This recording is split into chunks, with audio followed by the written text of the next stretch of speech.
बिस्मिल्लाहिर्रहमानिर्रहीम। अस्सलाम वालेकुम डियर स्टूडेंट्स, मैं हूं प्रोफेसर अज़मत अली और आप देख रहे हैं मेरा चैनल मैथ्स फॉर यू। बेटा आपको चैप्टर नंबर 8 इनफाइनाइट सीरीज़ में वेलकम करता हूं। आज एक्सरसाइज 8.1 में लास्ट 2 क्वेश्चन और both question are very important.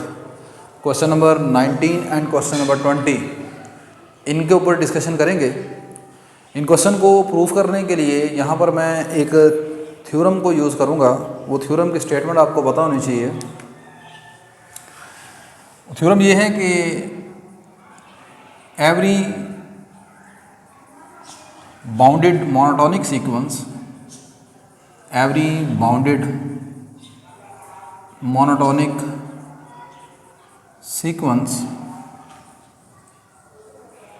is convergent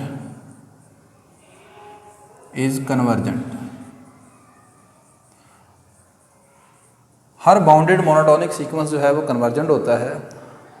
monotonic sequence क्या है मैं अपने लास्ट लेक्चर में बता चुका हूँ। अगर अभी तक आपने प्रीवियस लेक्चर नहीं देखे तो मैंने इस पूरे चैप्टर की जो कंप्लीट प्ले लिस्ट है उसका लिंक डिस्क्रिप्शन बॉक्स में रख दिया है।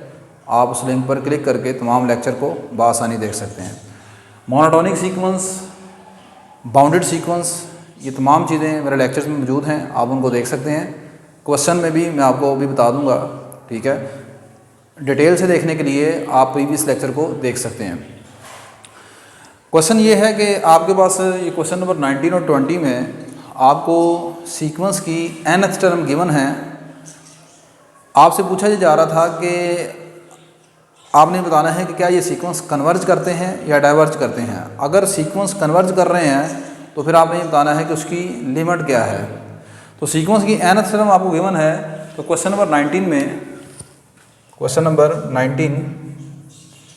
में लेट कर लें कि सीक्वेंस की जो nth टर्म है, let an is equal to 1 plus 1/2 का फैक्टोरियल 1/3 का फैक्टोरियल अप टू 1/n का फैक्टोरियल।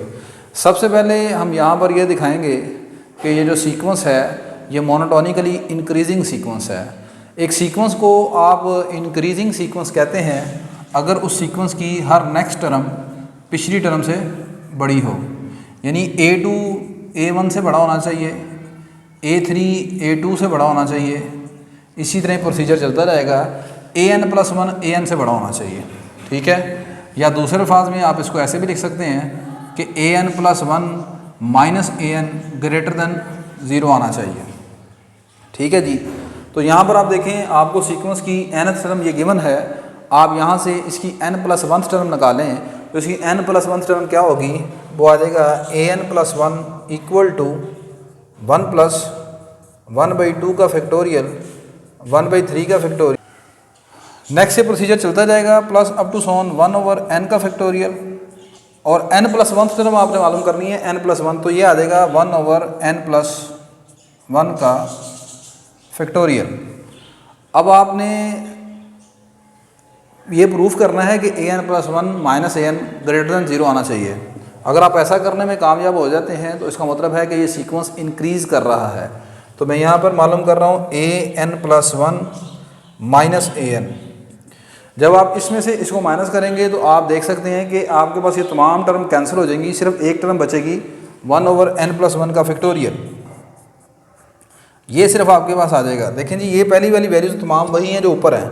जब इसमें से इसको माइनस करेंगे ये तमाम माइनस हो जाएंगी, सिर्फ ये आपके पास टर्म बचेगी 1/n+1 का फैक्टोरियल।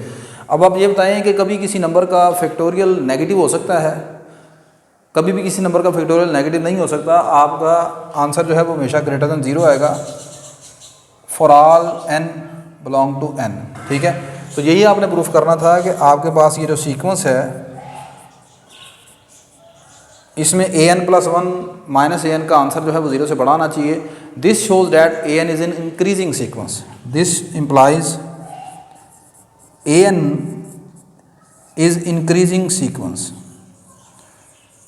यहाँ से ये साबित हो गया कि आपके पास an जो है वो एक इंक्रीजिंग सीक्वेंस है।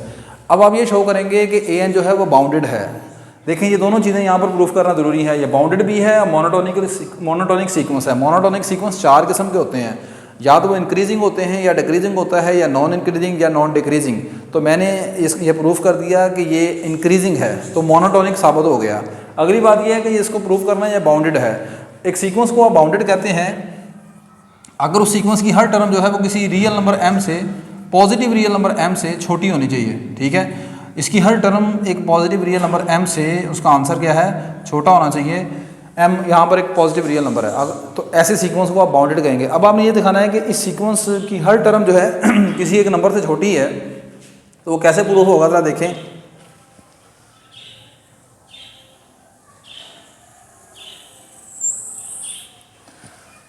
इस सीक्वेंस की जो पहली टर्म है वो क्या है, वो 1 है, 1 के इक्वल है, इसमें कोई शक नहीं है। अगली टर्म है 1/2 का फैक्टोरियल, 1/2 का फैक्टोरियल और 1/2 ये भी दोनों बराबर हैं, ये भी आप जानते हैं। अच्छा, अगली रकम है 1/3 का फैक्टोरियल, 1/3 का फैक्टोरियल होता है 1/6, तो 1/3 का फैक्टोरियल बड़ा है या 1/2 का स्क्वायर बड़ा है? जाहिर सी बात है ये बनेगा 1/6 और ये आएगा 1/4, तो आपके पास 1/6 हमेशा 1/4 से छोटा होता है। ठीक है, अब ये आंसर आएगा इसका छोटा। इसी तरह इसकी अगली टर्म उठाएंगे, वो आएगा 1/4 का फैक्टोरियल, 1/4 का फैक्टोरियल होता है 1/24, तो 1/4 का फैक्टोरियल छोटा है या 1/2 की पावर 3 छोटी है? तो 1/2 की पावर 3 जो है, ये 1/24 जो है ये छोटा होगा 1/2 की पावर 3 से। ठीक है, अजाने ज़रा हो जाए अभी फिर करते हैं इस प्रोसीजर को। बेटा आप कंटिन्यू करेंगे तो इसकी आखिरी टर्म है 1/n का फैक्टोरियल, तो 1/n का फैक्टोरियल इसी तरह ही 1/2 की पावर n-1 से स्मॉलर हो जाएगा। देखें यहाँ पर इसकी जो पहली टर्म है वो है 1 = 1, मैंने इस तरफ 1 लिखा है, क्या इसको लिखा जा सकता है 1/2 की पावर 0? तो इसकी पहली टर्म में पावर जो है 0 है, दूसरी टर्म में पावर 1 है, तीसरी में 2 है, चौथी में 3 है, 10वीं में कितनी होगी पावर 9 होगी, 100th में कितनी होगी 99, तो nth टर्म में इतनी इधर पावर कितनी होगी n-1 होगी। ठीक है, इधर इन तमाम टर्म को ऐड कर लेंगे, इसी तरह इधर इन तमाम टर्म को ऐड कर लेंगे, तो जो बड़ी वाली साइड है वो बड़ी हो जाएगी, छोटी वाली छोटी हो जाएगी। यहाँ पर इक्वल का साइन इसलिए लगाया है कि पहली दो टर्में आपस में क्या है, इक्वल हैं। अब अगली बात ये देखें, ये जो आपके पास इसकी राइट साइड बनी है, ये आपके पास एक ज्योमेट्रिक सीरीज़ है, ज्योमेट्रिक सीक्वेंस है। और इस ज्योमेट्रिक सीक्वेंस इसका, अब ज्योमेट्रिक सीक्वेंस को किस तरह आप सोल्व करते हैं आगे आप लिखेंगे। इसे 1 कह दें चाहे आप, हेयर 1 + 1/2 + 1/2 का स्क्वायर + 1/2 की पावर 3 अप टू सोन चलता जाएगा 1/2 की पावर n-1 के लिए आप यूज़ करेंगे। a यहाँ पर फर्स्ट टर्म 1 है, कॉमन रेशो r जो है वो भी आपके पास 1/2 है, कॉमन रेशो आप जानते हैं कैसे निकालते हैं, r बराबर है second term minus divide by first term. ठीक है, या third term divide by second term, तो कॉमन रेशो आप निकालना जानते हैं। अब उसके बाद ये n टर्मों का आपने सम करना है, तो Sn आपके पास आ जाएगा। यहाँ पर कॉमन रेशो आपके पास 1 से लेस है, तो आप Sn का फार्मूला जानते हैं, आप फार्मूला लिखेंगे Sn = a × 1 - r की पावर n ओवर 1 - r। ठीक है, तो ये वाला फार्मूला आपने यूज़ किया। यहाँ पर a जो आपकी फर्स्ट टर्म थी, फर्स्ट टर्म आपके पास 1 है, r यहाँ पर 1/2 है, तो 1/2 की पावर n है, तो ये 1/2 की पावर n आ जाएगी ओवर 1 - r। r कितना है 1/2 के बराबर है, 1 में से 1/2 को माइनस कर देंगे, बाकी 1/2 हो जाएगा, 1/2 का रेसिप्रोकल लेंगे, ये आपके पास आ जाएगा 2 × 1 - 2 की पावर n। ठीक होगी बात ये। अच्छा, इसको 2 को आप अंदर मल्टीप्लाई कर देंगे, आ जाएगा 2 - 2 ओवर 2 की पावर n, और ये बन जाएगा 2 - 1/2 की पावर n-1। ठीक है जी, ये 2 और 2 की पावर n आपस में कैंसिल हो जाएंगे, बाकी रह जाएगा 1/2 की पावर n-1। इस सारे आंसर को आप 1 में पुट कर दें। ठीक है, पुट इन 1, पुट इन 1 में पुट कर देंगे, तो आप देखें कि 1 की लेफ्ट साइड पर आपका पड़ा हुआ है सीक्वेंस, ये सारा। उस सीक्वेंस की जगह आप सिंपल an लिख लें, क्योंकि आप शुरू में इसको लेट करके आए an, तो आपका टाइम सेव हो जाएगा, बार बार इतना लिखना ही पड़ेगा। Put in 1 we have an <= इधर इस सारे को, इस सभी को सम किया आपने, तो वो कितना बना है, वो बना है आपके पास 2 - 1/2 की पावर n। अच्छा, अब मुझे ये बताएं, ये 2 में से इसको आप माइनस कर रहे हैं, 2 बड़ा होगा या ये वाला नंबर बड़ा होगा? क्या मैं ऐसे लिख सकता हूँ this is less than 2 for all n greater than equal to 1। देखें जी इधर नंबर है, ये है 2 और ये है 2 माइनस 1/2 की पावर n। आप 2 में से किसी चीज़ को माइनस करेंगे तो 2 बड़ा होगा या जो चीज़ माइनस होने के बाद आ रही है वो बड़ी होगी? 2 बड़ा होगा आपके पास। This implies an is less than 2 for all n greater than equal to 1। अब ये क्या शो कर रहा है? यही आपने दिखाना था कि एक सीक्वेंस को आप बाउंडेड कहेंगे अगर उस सीक्वेंस की हर टर्म जो है वो किसी पॉजिटिव रियल नंबर से छोटी हो। तो आपने दिखा दिया यहाँ पर कि ये सीक्वेंस an जो है वो 2 से छोटा है। This shows that an is bounded. आगे आपने लिखना है कि as we know that every bounded monotonic sequence is convergent, hence the given sequence is convergent. ठीक है, ये लाइन आपने लिख लेनी है। अब सीक्वेंस आपका कन्वर्जेंट हो गया, नेक्स्ट वी फाइंड लिमिट। अब इसकी लिमिट आपने मालूम करनी है। Next we find limit of the sequence. अब आपने सीक्वेंस की लिमिट फाइंड करनी है। अब इस सीक्वेंस की लिमिट मालूम करनी है, बस थोड़ा सा काम रह गया है। तो लिमिट कैसे मालूम करेंगे? आप लिखेंगे एज वी नो डैट, आप जानते हैं कि e की पावर x की जो मैक्लॉरियन सीरीज़ है वो क्या होती है? आपने कैलकुलस में पढ़ी है, सेकेंड ईयर मैथमेटिक्स में पढ़ के आए हैं आप। ठीक है, as we know that e की पावर x जो है इसकी मैक्लॉरियन सीरीज़ होती है 1 + x + x² का फैक्टोरियल x³ 3 का फैक्टोरियल अप टू सोन। ये प्रोसीजर चलता जाएगा। x की पावर n/n का फैक्टोरियल अप टू सोन, ये चलता जाएगा। ठीक होगी बात ये? अच्छा, ये होती है मैक्लॉरियन सीरीज़ e की पावर x की। अगर इस सीरीज़ में x की जगह 1 पुट कर दिया जाए, पुट x = 1, तो यहाँ पर ये बन जाएगा e की पावर 1, यानी कि e इज़ इक्वल टू 1 + 1 + 1/2 का फैक्टोरियल 1/3 का factorial up to Son 1/n का फैक्टोरियल अप टू सोन, ये चलता जाएगा। क्लियर होगी बात ये? अच्छा, अब यहाँ पर देखें हमारे पास जो सीक्वेंस है, हमारा सीक्वेंस यहाँ से स्टार्ट हो रहा है 1 प्लस यहाँ तक। ठीक है, तो ये वाला जो शुरू वाला 1 है इसको आप इस तरफ शिफ्ट कर दें, यह आ जाएगा e - 1 इज़ इक्वल टू 1 + 1/2 का फैक्टोरियल 1/3 का factorial up to Son 1/n का फैक्टोरियल अप टू सोन, ये चलता जाएगा। अच्छा, आपने मालूम करनी है इस सीक्वेंस की लिमिट, यानी कि आपने ये चीज़ मालूम करनी है, limit n approaches to infinity an, ये आपने मालूम करना है।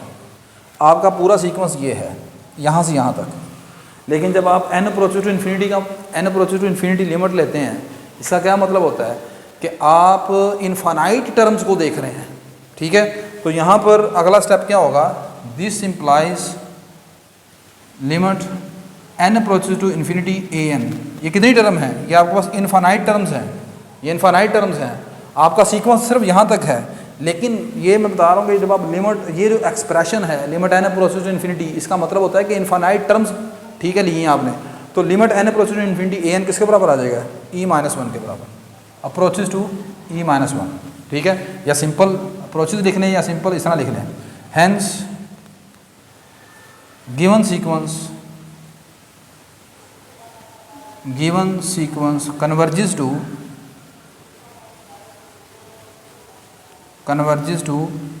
e - 1। आपका गिवन सीक्वेंस कन्वर्ज करता है और जिस नंबर को कन्वर्ज कर रहा है वो e - 1 है। थोड़ा सा ज़रा टेक्निकल क्वेश्चन था, लेकिन इतना भी मुश्किल नहीं है। अब यहाँ पर मैं स्टूडेंट्स के जब अक्सर पेपर चेक किए जाते हैं एग्ज़ाम वगैरह में, मैंने देखा तो मेरा एक्सपीरियंस ये रहा कि स्टूडेंट सिर्फ क्वेश्चन को यहाँ से स्टार्ट करता है। आसान होता है ना, यहाँ से उसको कर लें, उसके लिए करना आसान होता है। ठीक है, तो बस यहाँ से लिमिट निकाल दी, क्वेश्चन ख़त्म हो गया। देखें ऐसा नहीं है, इसमें सबसे पहले आप डायरेक्ट यहाँ पर इसकी लिमिट नहीं मालूम कर सकते। सबसे पहले ये देखें, आपने ये दिखाना है कि ये इसकी टर्म्स आपके पास इनफाइनाइट ये चल रही हैं। ठीक है, आपने सबसे पहले ये दिखाना है कि ये सीक्वेंस बाउंडेड होना चाहिए, बाउंडेड भी हो, फिर उसके बाद आपने ये दिखाना है कि ये मोनोटोनिक होना चाहिए, फिर इस थ्योरम का रेफरेंस देना है। जब बाउंडेड और मोनोटोनिक हो जाएगा फिर ये श्योर हो गया कि सीक्वेंस कन्वर्ज कर गया है। जब कन्वर्ज कर गया तो अब उसकी लिमिट आपने मालूम करनी है। बच्चे डायरेक्टली यहाँ पर स्टूडेंट्स इसकी लिमिट मालूम कर लेते हैं, वो चीज़ ठीक नहीं है। यही तरीकाकार हम दोबारा क्वेश्चन नंबर 20 में भी इस्तेमाल करेंगे। क्वेश्चन नंबर 20 को भी हम बाउंडेड दिखाएंगे, मोनोटोनिक दिखाएंगे, उसके बाद फिर उसकी लिमिट मालूम करेंगे। तो अब मैं कर रहा हूँ क्वेश्चन नंबर 20। नेक्स्ट बेटा आपका क्वेश्चन नंबर 20 जो है उसमें a1 √2 के बराबर है और an+1 जो है वो √2 + an के बराबर है। बिल्कुल लास्ट क्वेश्चन नंबर 19 की तरह यहाँ पर भी हम इसे प्रूव करेंगे कि ये बाउंडेड है, मोनोटोनिकली इंक्रीजिंग है, then it is convergent and finally we will show that finally we will find its limit. तो firstly we will show that given sequence is bounded. हम पहले ये प्रूव करते हैं कि आपका गिवन सीक्वेंस बाउंडेड है। अब ये बाउंडेड कब होगा? जब इसकी हर टर्म जो है वो किसी रियल नंबर से स्मॉलर होनी चाहिए। यहाँ पर आप देखेंगे कि a1 जो है वो √2 के बराबर है। आप जानते हैं कि √2 जो है वो 2 से स्मॉलर है। √2 1.41 जो भी आपका आंसर आएगा आप देख सकते हैं ये 2 से स्मॉलर होगा आपके पास। ठीक होगी बात ये। अच्छा, अब यहाँ से अगर आप n की जगह 1 पुट करते हैं इधर, तो ये आपके पास आ जाएगा a2 आ जाएगा 2 + a1 और a1 जो है वो आपके पास है जी 2 + √2 के बराबर। इसको भी आप सॉल्व करके देख लें, ठीक है। इसका आंसर भी आपके पास <2 आएगा, क्योंकि अंदर वाली चीज़ √2 जो है वो 2 से छोटी है। √2 2 से छोटा है। जब 2 से छोटे नंबर को आप 2 के साथ ऐड करेंगे और उसका √ लेना है, देखें 4 होगा। अगर ये अंदर वाली चीज़ का आंसर 4 होगा तो फिर 4 का √2 होगा। लेकिन आप देख सकते हैं कि अंदर वाली चीज़ 4 नहीं है, 4 से छोटी है। तो 4 से छोटी है तो ज़ाहिर सी बात है इसका √2 से छोटा होगा। बाकी कैलकुलेटर आपके पास मौजूद है, आप इसको चेक कर सकते हैं। सिमिलरली ये प्रोसीजर अगर चलता जाए तो ये जो इसकी nth टर्म है ना an+1, इसका आंसर हमेशा 2 से छोटा होगा फॉर r n > 1। ठीक है। तो अगर सीक्वेंस की हर टर्म का आंसर, अब उसकी हर टर्म का मतलब खाली an नहीं है, आप an+1 भी ले सकते हैं, an+2 भी कर सकते हैं। जनरली अगर सीक्वेंस की हर टर्म का आंसर 2 से स्मॉलर होगा तो दिस इम्प्लाइज वो सीक्वेंस क्या हो जाएगा? बाउंडेड हो जाएगा। an is bounded by 2। तो आपका सीक्वेंस बाउंडेड हो गया किस नंबर से? बाउंडेड बाय 2 से। ठीक है, ये सीक्वेंस आपका बाउंडेड हो गया। पहली चीज़ आपने प्रूफ कर दी। Next we will show that the sequence is monotonically increasing. Next we will show that an is monotonically increasing। आपका जो सीक्वेंस है वो मोनोटोनिकली इंक्रीजिंग है। Monotonically increasing. अब ये मोनोटोनिकली इंक्रीजिंग कब होगा? जैसे अभी आपने लास्ट क्वेश्चन में बताया, मैंने ये प्रूफ करना है कि an+1 - an > 0 आएगा। अब इस चीज़ को कैसे प्रूफ करूंगा मैं? यहाँ पर इसको प्रूफ करने के लिए यहाँ पर an+1 जो है वो बराबर है √2 + an के। यहाँ पर मैं इसको इस तरह लेके चल रहा हूँ, an+1 का स्क्वायर माइनस an का स्क्वायर। इसको सॉल्व करते हैं। an+1 का स्क्वायर, यहाँ पर इसका स्क्वायर कर लेंगे तो √ आपके पास खत्म हो जाएगा। ये आ जाएगा 2 + an माइनस ये आ जाएगा an का स्क्वायर। इसकी वैल्यू लगा दी an+1 के स्क्वायर की, वो एज इट इज़ वैसे स्क्वायर कर दिया। अब ये आपके पास बन गया एक क्वाड्रेटिक फैक्टर। इसके पेयर बनाते हैं, माइनस कॉमन निकाल लें, अंदर से माइनस कॉमन निकाल लेंगे, ये आ जाएगा an का स्क्वायर माइनस an - 2। ये आ जाएगा माइनस an का स्क्वायर -2an + an - 2। ये आपके पास आ जाएगा। अब इसके an कॉमन आ जाएगा, ये आ जाएगा an - 2। यहाँ से 1 कॉमन आ जाएगा, ये आ जाएगा an - 2। ठीक हो गया जी। ये आपके पास बेटा बन जाएगा -an+1 और ये आ जाएगा an - 2। इस माइनस को आप अंदर मल्टीप्लाई करवा दें, ये चीज़ बन जाएगी आपके पास 2 - an और ये आ जाएगा an+1। अब आपने देखना है कि क्या ये चीज़ पॉजिटिव है या नेगेटिव है। इनमें से कोई चीज़ पॉजिटिव नेगेटिव तो नहीं है, नेगेटिव तो नहीं है, तमाम चीज़ें पॉजिटिव हैं। देखें इसकी हर रकम जो है वो नेगेटिव कोई नहीं है। आपने a1 निकाला, वो √2 है, 2 से छोटा है, नेगेटिव तो नहीं है। आपने a2 निकाला, वो भी √2, वो भी 2 से छोटा है, ये नंबर है a2 का जवाब आया था √2 + √2। ठीक है, आप इसकी किसी भी वैल्यू का आप आंसर निकाल लें, इसका आंसर कभी नेगेटिव नहीं आएगा। ठीक होगी बात ये। तो ये वाला जो नंबर है 1 + an, ये तो हो गया पॉजिटिव। अगली बात, ये 2 - an के मतलब आपने देखना है कि ये नेगेटिव है या पॉजिटिव है। आपने देखा है अभी कि ये सीक्वेंस जो है वो बाउंडेड है, बाउंडेड बाय 2 है। बाउंडेड बाय 2 का मतलब है कि इसकी हर वैल्यू का आंसर 2 से छोटा है। तो जब इसकी हर वैल्यू का आंसर 2 से छोटा होगा तो 2 में से जब an को माइनस करेंगे तो नेगेटिव तो नहीं बनेगा, क्योंकि इसकी हर वैल्यू का आंसर 2 से छोटा है। दिस इज़ मतलब ये भी positive always greater than 0, because यहाँ पर आप लिख दें कि an जो है वो हमेशा 2 से छोटा है तमाम n के लिए जो कि नेचुरल नंबर हैं या 1 से स्टार्ट होते हैं। ठीक है, तो ये हमेशा पॉजिटिव हो गया। दिस इम्प्लाइज ये जो आपके पास आंसर आया है ये आ गया an + 1 का स्क्वायर माइनस an का स्क्वायर ग्रेटर देन 0 आ गया। अब यहाँ पर आपको a² - b² का फार्मूला लगाने की जरूरत। माइक की प्रॉब्लम होने की वजह से यहाँ पर मैं दोबारा फिर ये रिकॉर्डिंग कर रहा हूँ। यहाँ पर मैं बता रहा हूँ कि आपने a² - b² का फार्मूला दोबारा लगाने की ज़रूरत नहीं है। आप सिंपल यहाँ पर स्क्वायर रूट ले लेंगे, an + 1 का स्क्वायर इधर आ जाएगा, an² को आप दूसरी साइड पर ले जाएंगे। अब आप दोनों तरफ स्क्वायर रूट अप्लाई कर देंगे तो an + 1 जो है वो बिगर देन हो जाएगा an से। अब यहाँ पर अगर कोई स्टूडेंट ये कहता है कि जी आपने यहाँ पर जो है a² - b² का फार्मूला क्यों नहीं यूज़ किया। सपोज़ अगर a² - b² का हम फार्मूला यूज़ करते हैं तो मैंने ये यहाँ पर 2 पेयर इसके बना दिए। अब इसको इस प्रोडक्ट में जो पहली टर्म है an, दूसरी टर्म an + 1 - an है। ठीक है, यहाँ से देखें an + 1 आपका बड़ा हो जाएगा an से, और यही आपने शो करना था कि an + 1 जो है वो an से बड़ा होना चाहिए, यानी कि वो इंक्रीजिंग होना चाहिए। और सेकंड टर्म में अगर आप an + 1 को ग्रेटर देन ले लेते हैं, दूसरी साइड पर ले जाएंगे आप, तो an + 1 बड़ा हो जाएगा -an से। लेकिन अब यहाँ पर देखें आपके पास इस सीक्वेंस की हर टर्म जो है वो पॉजिटिव है। ठीक है, नेगेटिव तो नहीं है। an + 1 जो है वो √2 + an के बराबर है, तो यहाँ पर वो जो चीज़ है पॉजिटिव होनी चाहिए। तो सिंपल आपने इसमें ये करना है कि आपने सिर्फ इसको यहाँ पर फार्मूला नहीं यूज़ करना, आपने सिंपल ये है कि an² को दूसरी साइड पर ले जाएं और अंडर रूट अप्लाई करें, तो आपके पास ये चीज़ प्रूफ हो जाएगी जो आप करना चाह रहे हैं कि आपका सीक्वेंस जो है वो क्या है, इंक्रीजिंग सीक्वेंस है। तो this implies an is an increasing sequence, ये आपने प्रूफ कर लिया।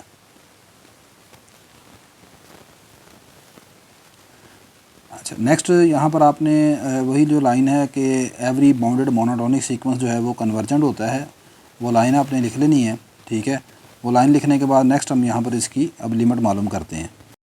कन्वर्ज करता है और आगे फिर आप लिखेंगे next we find its limit. अब हम इसकी लिमिट मालूम करने जा रहे हैं। ठीक है, मैं लेट कर लेता हूँ, late L be the limit of the sequence, L be the limit of the sequence। Sequence की जो लिमिट है वो आपके पास L है।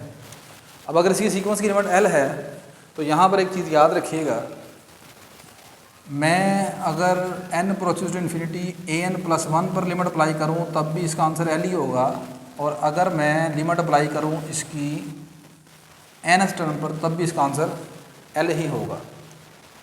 n + 1 पर भी इसका आंसर लिमिट का L ही होगा और nth टर्म पर भी इसका आंसर L ही होगा। क्यों ऐसा होगा, मिसाल के तौर पर देखें ज़रा।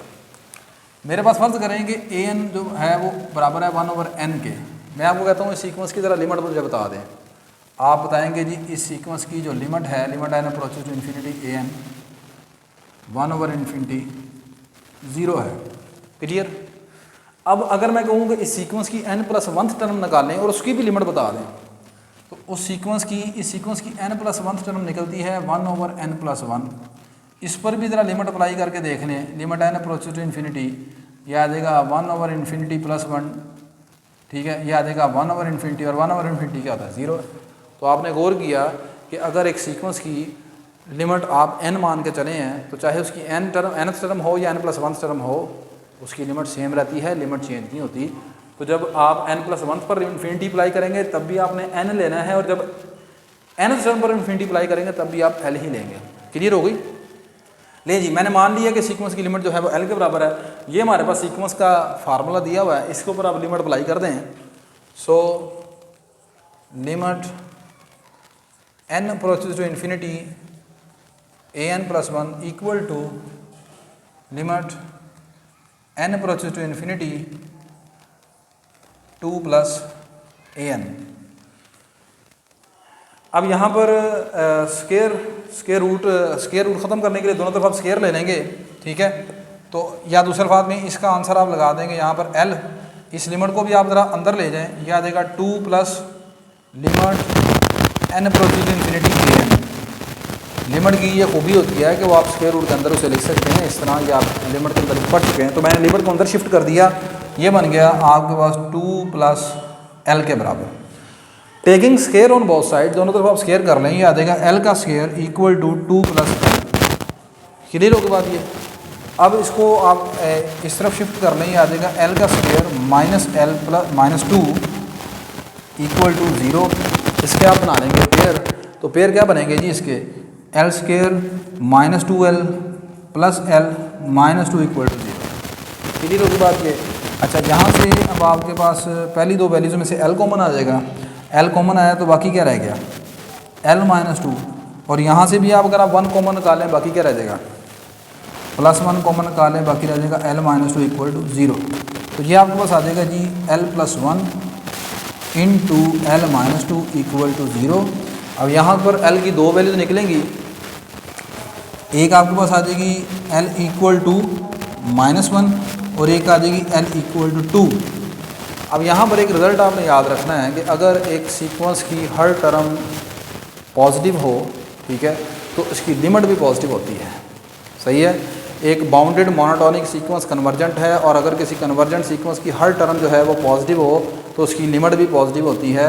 ठीक है, तो इस नंबर को आप नेगलेक्ट कर देंगे, यहाँ पर ये नेगेटिव लिमिट नहीं हो सकती क्योंकि सीक्वेंस की हर टर्म जो है वो क्या है, पॉजिटिव है। तो आगे आप लिखेंगे neglect L equal to -1, hence the required limit is L equal to 2। ये इस सीक्वेंस की रिक्वायर्ड लिमिट है। तो अल्हम्दुलिल्लाह आज हमने क्वेश्चन नंबर 19 एंड 20 कंप्लीट किया। इसी के साथ हमारी एक्सरसाइज 8.1 जो है वो भी कंप्लीट हो गई। इंशाल्लाह बेटा नेक्स्ट लेक्चर में हम इनफाइनाइट सीरीज़ जो है इसको स्टार्ट करेंगे। वेरी इंपॉर्टेंट लेक्चर होगा इंशाल्लाह। ठीक है, मेरी ये वीडियो अगर आपके लिए हेल्पफुल है तो मेरी वीडियो को लाइक करें, शेयर करें, मेरे चैनल को सब्सक्राइब करें। इंशाल्लाह नेक्स्ट लेक्चर में आपसे दोबारा मुलाकात होती है। अल्लाह हाफ़िज़।